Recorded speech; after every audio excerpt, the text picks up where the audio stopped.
Hello students, welcome back to your video classes. Hopefully all of you must be doing good. So students, in the last class we have gone through the introduction of capacitor and capacitance. Okay, so it is a very a new topic for you, that is capacitors. So what is the meaning of capacitance? We have discussed it in the last class. And today again we will start from that same portion, that is what is a capacitor, what do you mean by capacitance, and what is a capacitor, what are the different types of capacitor. All these things we need to discuss, and we will go through bit by bit, okay, point by point. Okay, so welcome back again, and today we will discuss about what do you mean by electrical capacitance. Electrical capacitance. Okay, तो बच्चों electrical capacitance का मतलब क्या होता है, ये last class में हम लोगों ने कुछ डिस्कशन किया था. जैसे सपोज कर लो एक स्फेरिकल कंडक्टर है. ओके, जब ये स्फेरिकल कंडक्टर बनता है तभी डिसाइड हो चुका होता है कि इसका कैपेसिटेंस कितना होगा. इसका कैपेसिटी और एबिलिटी टू होल्ड चार्जेस, है ना.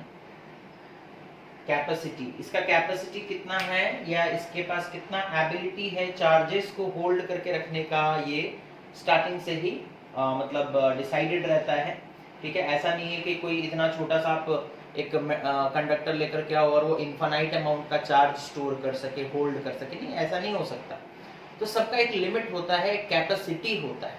ओके, तो उसी चीज को बच्चों, कैपेसिटी को ही हम लोग कैपेसिटेंस कहते हैं. कैपेसिटी को ही हम लोग क्या कहते हैं, कैपेसिटेंस कहते हैं. तो यहाँ पर देखो किस तरीके से हम लोग कैपेसिटी या कैपेसिटेंस को डिफाइन करेंगे. ठीक है, इसका डेफिनेशन पहले लिख लेते हैं. तो कैपेसिटेंस क्या होता है बच्चों. Now the electrical capacitance of a conductor is the measure of ability. The electrical capacitance of a conductor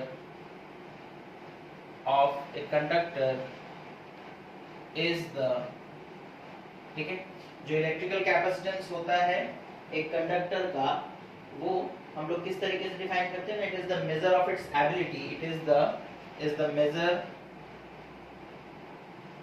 of its ability to hold charges. Okay, to hold charges. Okay, अब जैसे देख लो, सपोज कर लो, हम लोग लास्ट क्लास में भी discussion किए थे. जैसे सपोज कर लो एक कंडक्टर है. ठीक है, जैसे सपोज कर लो एक कंडक्टर है, आप सपोज इसे Q अमाउंट का चार्ज दिए. ठीक है, तो इस Q चार्ज के वजह से एक पोटेंशियल भी इसके अंदर डेवलप हो जाएगा, है ना. जैसे ही आप Q अमाउंट का चार्ज देते हो तो इसका पोटेंशियल V कितना हो जाता है, that is 1/4 pi epsilon naught Q by R, है ना. ये तो पोटेंशियल का डिफरेंस डेफिनेशन है, फॉर्मूला है. ओके, तो इसके पास पहले कुछ भी चार्ज नहीं था, सपोज कर लो, है ना. तो इसके पास पोटेंशियल भी नहीं था. तो जब चार्ज जीरो था, जब Q का वैल्यू जीरो था, तब पोटेंशियल का वैल्यू भी जीरो था. लेकिन जैसे ही आप इसे चार्ज Q दे दिए, इसका पोटेंशियल कितना हो गया. जैसे ही चार्ज कितना आ गया, चार्ज आ गया Q अमाउंट का, तो पोटेंशियल भी डेवलप हो जाएगा. Electric potential, obviously potential develop हो जाएगा कितना, 1/4 pi epsilon naught Q by R. इतना पोटेंशियल डेवलप हो जाएगा. अब जैसे जैसे आप चार्ज बढ़ाते जाओगे, इसका पोटेंशियल भी बढ़ता जाएगा, है ना. इसका पोटेंशियल भी बढ़ता जाएगा. तो पता ये चला कि चार्ज जो है जैसे बढ़ाओगे पोटेंशियल भी बढ़ेगा. तो charge is directly proportional to potential और electric potential. Charge is directly proportional to electric potential. या फिर हम लोग लिख सकते हैं Q is directly proportional to V. फिर इस प्रोपोर्शन को इक्वेशन बनाने के लिए एक प्रोपोर्शनैलिटी कांस्टेंट मल्टीप्लाई करेंगे और Q बन जाएगा Q is equals to CV. ये जो C है, the C is known as the capacitance. C is a constant, okay, known as capacitance. तो यहाँ से C का फॉर्मूला क्या आ गया बच्चों, Q/V। C का फॉर्मूला क्या आ गया, Q/V। ओके, अब कैपेसिटेंस का हम लोगों को एक फॉर्मूला मिल गया, तो उसका यूनिट निकाल लेते हैं।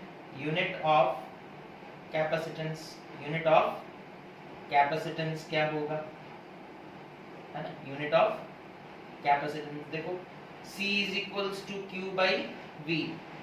Q का यूनिट क्या होता है बच्चों, चार्ज है तो कूलम, डिवाइडेड बाय V का यूनिट क्या होता है, वोल्टेज है तो वोल्ट। ओके, कूलम पर वोल्ट। ओके, इसी को फैरेड कहा जाता है, इसी को क्या कहा जाता है, farad. Okay, that means 1 coulomb by 1 volt, 1 coulomb by 1 volt, इसी को हम क्या कहेंगे, it is equals to 1 farad. ठीक है, सो कैपेसिटेंस एक कंडक्टर का 1 फैरेड है। इसका मतलब क्या होता है ना, अगर 1 कूलम चार्ज दोगे तो उसका पोटेंशियल 1 वोल्ट इंक्रीज करेगा, बिकॉज देखो चार्ज दोगे तो पोटेंशियल बढ़ेगा।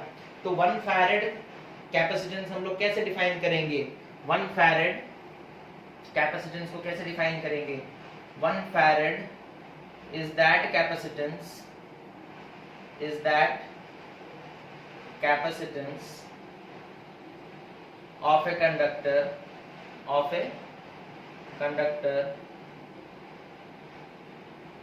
whose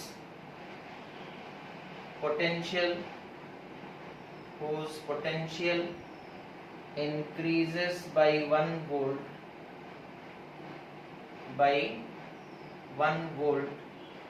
on giving a charge of 1 coulomb.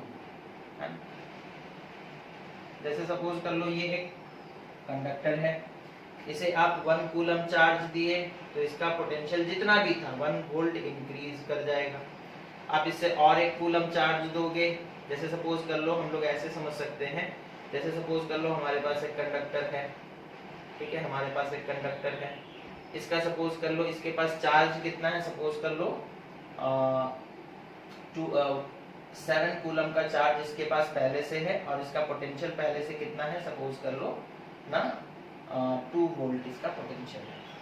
अब 1 कूलम हम और दिए, ठीक है, तो 7 कूलम पहले से था, 1 कूलम और ऐड हो गया, और इसका पोटेंशियल कितना राइज करना चाहिए, 1 वोल्ट, तो V is equals to 3 volt हो जाना चाहिए। 1 कूलम ऐड करने पर अगर 1 वोल्ट इंक्रीज हो गया पोटेंशियल, तो हम लोग बोलेंगे कि उसका कैपेसिटेंस 1 फैरेड है। 1 farad is that capacitance of a conductor whose potential increases by 1 volt on giving a charge of 1 coulomb. तो एक ऐसा कंडक्टर जिसे 1 कूलम का आप चार्ज दो और उसका पोटेंशियल कितना बढ़ जाए ना, 1 वोल्ट से इंक्रीज करें। ठीक है, अब यहाँ पर कुछ बातें हम लोग करेंगे कि कैपेसिटेंस किन किन चीजों पे डिपेंड करता है। ठीक है, तो ये तो हो गया कैपेसिटेंस, समझ में आ रहा है, एक ओवरऑल आपको आइडिया हो जा रहा होगा इलेक्ट्रिकल कैपेसिटेंस का मतलब क्या है। ठीक है, अब बात करते हैं किन फैक्टर्स पर कैपेसिटेंस डिपेंड करता है। इसके लिए पहले हम लोग एक स्फेरिकल सेल कैपेसिटर का, आइसोलेटेड स्फेरिकल सेल कैपेसिटर का हम लोग कैपेसिटेंस का फॉर्मूला निकाल लेते हैं। ठीक है, ओके, फिर उसके बाद हम लोग बात करेंगे फैक्टर्स के बारे में। तो पहले हम लोग पढ़ लेते हैं capacitance of an isolated spherical conductor। Okay, spherical conductor। Okay, हमारे पास एक spherical conductor है। ओके, हमारे पास एक spherical conductor है, सपोज कर लो, और इसमें बच्चों चार्ज जो है हम लोग दिए हैं, सपोज कर लो Q अमाउंट का चार्ज दिए हैं, और चार्ज जो है वो यूनिफॉर्मली, आपको पता है यूनिफॉर्मली डिस्ट्रीब्यूट हो जाता है ना। चार्ज सपोज हम लोग इसे दिए और वो चार्ज यूनिफॉर्मली डिस्ट्रीब्यूट हो गया। सपोज कर लो इस स्फीयर का रेडियस कितना है ना, सपोज कर लो कैपिटल R। ओके, इस स्फीयर का रेडियस कितना है ना, कैपिटल R, और इसे आपने चार्ज कितना दिया है ना, Q अमाउंट का। तो जब बच्चों हम लोग इसे चार्ज देंगे क्यू अमाउंट का, तो इसके अंदर भी मतलब इसके पास एक पोटेंशियल डेवलप हो जाएगा, जहां चार्ज है वहां पोटेंशियल है। तो यहाँ पर पोटेंशियल का फॉर्मूला कितना हो जाएगा, that is 1/4 pi epsilon naught Q by R, है ना। ये हम लोग पहले भी पढ़ चुके हैं, है ना। हम लोग potential of A spherical shell conductor जब पढ़ रहे थे तब हम लोग ये पढ़े थे कि अगर हमारे पास एक स्फेरिकल सेल कंडक्टर है आइसोलेटेड, तो उसका पोटेंशियल कैसे निकालते हैं, ऑन द सरफेस, है ना। इस पॉइंट पर पोटेंशियल कितना होगा, इस पॉइंट पर V का वैल्यू कितना होगा, इस पॉइंट पर पोटेंशियल निकालो, V का वैल्यू कितना होगा 1/4 pi epsilon naught Q by R। इस पॉइंट पर भी उतना ही होगा, इस पॉइंट पर भी उतना ही होगा, इस पॉइंट, ये एक इक्वी पोटेंशियल सरफेस है ना। कैसा सरफेस है, हर जगह पर इस सरफेस पे हर जगह पर पोटेंशियल सेम है, और उसका वैल्यू कितना है ना 1/4 pi epsilon naught Q by R। Okay, तो जब हम लोगों ने इस स्फेरिकल सेल को Q अमाउंट का चार्ज दिया, तो उसके सरफेस पे चारों तरफ एक पोटेंशियल डेवलप हुआ, और उस पोटेंशियल का वैल्यू कितना है 1/4 pi epsilon naught Q by R। अब हम लोग आते हैं, हमें पता है C का वैल्यू क्या होता है, C is equals to Q by V, है ना। C capacitance is equals to Q by V। That implies हम लोग लिख सकते हैं C is equals to Q divided by V की जगह लिख देंगे 1/4 pi epsilon naught Q by R। ये Q और ये Q कैंसिल हो गया, 1/4 पाई एप्सिलॉन नॉट R ऊपर चला जाएगा। That implies C is equals to 4 pi epsilon naught R। तो ये है बच्चों एक्चुअल कैपेसिटेंस का फॉर्मूला, है ना। ये है कैपेसिटेंस का फॉर्मूला। क्या कैपेसिटेंस Q और V पे डिपेंड करता है, नहीं, कैपेसिटेंस Q और V पे डिपेंड नहीं करता है बच्चों, बिकॉज हम लोगों को पता है जैसे ही आप Q चेंज करोगे V भी चेंज हो जाएगा, है ना। कैपेसिटेंस तो एक कांस्टेंट क्वांटिटी है ना, कैपेसिटेंस जो है वो कांस्टेंट क्वांटिटी है। हम लोग स्टार्टिंग में ही बोले, जब एक ऑब्जेक्ट बनाया जाता है तभी उसका कैपेसिटेंस डिसाइड हो जाता है कि ये कितना चार्ज होल्ड कर सकेगा, चार्ज होल्डिंग कैपेसिटी, है ना। चार्ज होल्डिंग कैपेसिटी उसका तभी डिसाइड हो जाता है, ठीक है। मतलब एक छोटा सा अगर हम कंडक्टर बनाएंगे, एक बड़ा सा बनाएंगे, ऑब्वियसली छोटा सा कंडक्टर कम चार्ज होल्ड कर पाएगा, बड़ा है कंडक्टर तो वो ज्यादा चार्ज होल्ड कर पाएगा, है। यानी कि रेडियस का वैल्यू जितना ज्यादा होगा, है ना, उतना ज्यादा वो चार्ज होल्ड कर पाएगा। तो कैपेसिटेंस के फॉर्मूला में देखो 4 pi epsilon naught R, R मतलब रेडियस, तो capacitance is directly proportional to radius. या फिर हम लोग ये कह सकते हैं कैपेसिटेंस जो है, रेडियस क्या डिसाइड करता है बच्चों, शेप, आकार डिसाइड करता है, साइज डिसाइड करता है। तो ऑब्वियसली कैपेसिटेंस जो है शेप एंड साइज पे डिपेंड करता है। कैपेसिटेंस जो है किस पे डिपेंड करता है, शेप एंड साइज पे, ठीक है। और कैपेसिटेंस इस फॉर्मूला में देखो एप्सिलॉन नॉट, 4 पाई तो कांस्टेंट है, एप्सिलॉन नॉट मतलब परमिटिविटी ऑफ एयर और वैक्यूम। अगर इसी जगह पर कोई दूसरा मीडियम होता तो फिर उस पे भी वो उसके वजह से भी चेंज हो जाता। जैसे कैपेसिटेंस हम पानी के अंदर रख दिए चार्ज पार्टिकल को, तो कैपेसिटेंस डिफरेंट आएगा, है ना। एप्सिलॉन नॉट पे डिपेंड कर रहा है, यानी कि परमिटिविटी पे डिपेंड कर रहा है, ठीक है। तो परमिटिविटी अगर चेंज कर देंगे, एप्सिलॉन नॉट किसका परमिटिविटी है, वैक्यूम या फिर एयर का। अगर वैक्यूम या एयर की जगह सपोज कर लो हम कोई दूसरा मीडियम इंसर्ट कर देते हैं, तो फिर कैपेसिटेंस भी चेंज हो जाएगा, है ना। तो अब यहाँ पर हम लोगों को एक तो फॉर्मूला मिल गया स्फेरिकल सेल कैपेसिटर का कैपेसिटेंस निकालने का formula, that is 4 pi epsilon naught R। इस फॉर्मूला से भी हम लोग निकाल सकते हैं अगर हमें Q और V का वैल्यू दिया गया हो। और अगर हमें सपोज कर लो हमें बोल दिया गया कि एक स्फीयर है जिसका रेडियस इतना है, उसे एयर में रखा गया है, तो एप्सिलॉन नॉट का वैल्यू दिया गया होगा, फिर पूछेगा कैपेसिटेंस निकालो, तब भी हम लोग निकाल सकते हैं, है ना। तो फाइनली हम लोग डिस्कस करेंगे किन किन फैक्टर्स पे कैपेसिटेंस डिपेंड करता है, factors on which capacitance depends, है ना। किन फैक्टर पर कैपेसिटेंस डिपेंड करता है, ठीक है। पहला फैक्टर देखो R पे डिपेंड कर रहा है, यानी कि शेप पे डिपेंड कर रहा है, ठीक है, साइज पे डिपेंड कर रहा है ना। तो it depends upon size and shape of conductor, size and shape of conductor, ठीक है। पहला चीज ये हो गया। दूसरा चीज क्या हो जाएगा बच्चों, मीडियम, एप्सिलॉन नॉट। अगर एप्सिलॉन नॉट की जगह कुछ और होता, एप्सिलॉन आर होता है ना, तो ऑब्वियसली इसका मतलब ये है कि मतलब एप्सिलॉन के वैल्यू पे डिपेंड कर रहा है, यानी कि मीडियम पर डिपेंड कर रहा है वो, that is nature of the surrounding medium. दूसरा पॉइंट क्या हो जाएगा, nature of the surrounding medium, nature of the surrounding medium.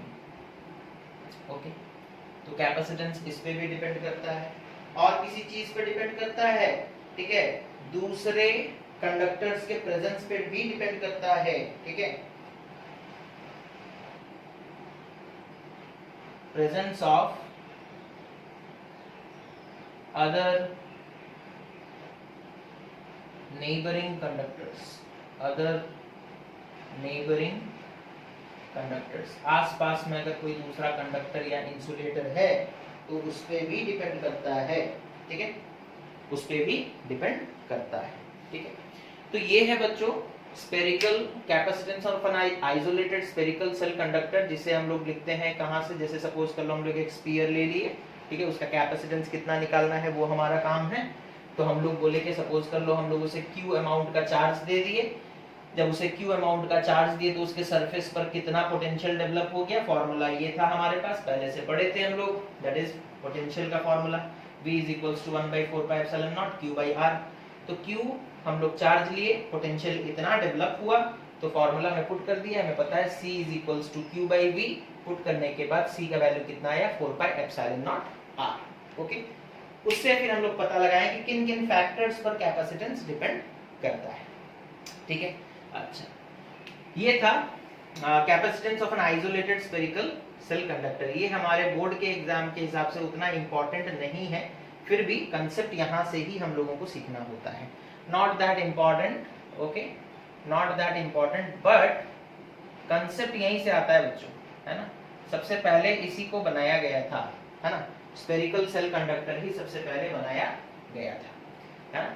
अब इसके अंदर बहुत सारे डीमेरिट्स थे, है ना, इसके अंदर बहुत सारे डीमेरिट्स थे।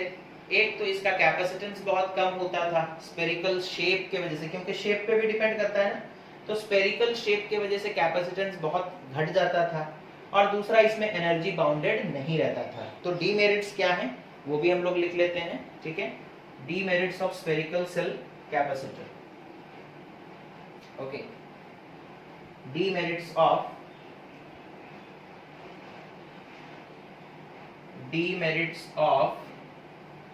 spherical capacitor। पहला डीमेरिट है वेरी लो कैपेसिटेंस, इसका कैपेसिटेंस बहुत कम होता था, वेरी लो कैपेसिटेंस, ओके। और दूसरा डीमेरिट क्या होता था, energy is not bounded, energy is not bounded, okay. Energy बिखरा हुआ है बच्चों, देखो इधर इधर चारों तरफ एनर्जी इन्फिनिटी तक बिखरा हुआ है, ओके। मतलब यहाँ कोई चार्ज आ गया, सपोज कर लो एक -Q, तो ये स्फेरिकल सेल कंडक्टर क्या करेगा, इस चार्ज को अट्रैक्ट करने में एनर्जी लूज कर देगा, है ना, तो वो दूसरे चार्जेस के साथ इंटरफेयर करने लगेगा, जिसके वजह से वो अपना एनर्जी लूज कर देगा। और कैपेसिटर का काम क्या है, एनर्जी को स्टोर करना, एनर्जी को लूज करना उसका काम नहीं है। इसी के लिए अगर इस तरीके का कैपेसिटर हम लोग बनाते हैं तो अगल बगल अगर कोई चार्जेस आ जाते हैं, ठीक है, तो वो क्या करेगा, अपना एनर्जी लूज करेगा, अपना एनर्जी लूज करेगा, ठीक है। अब हम लोग देखते हैं कि एक इंपॉर्टेंट इफेक्ट के बारे में हम लोग पढ़ेंगे, that is corona effect, okay. ये बीमारी वाला नहीं, ठीक है, अभी ऐसे भी मतलब एक बीमारी भी चल रहा है, दैट इज कोरोना, कोविड-19, है ना। तो ये है वो वाला कोरोना नहीं है बच्चों, ये दूसरा कोरोना है, ठीक है, जिसे हम लोग कोरोना इफेक्ट कहते हैं। देखो इसे हम लोग समझेंगे, है ना, कोरोना इफेक्ट।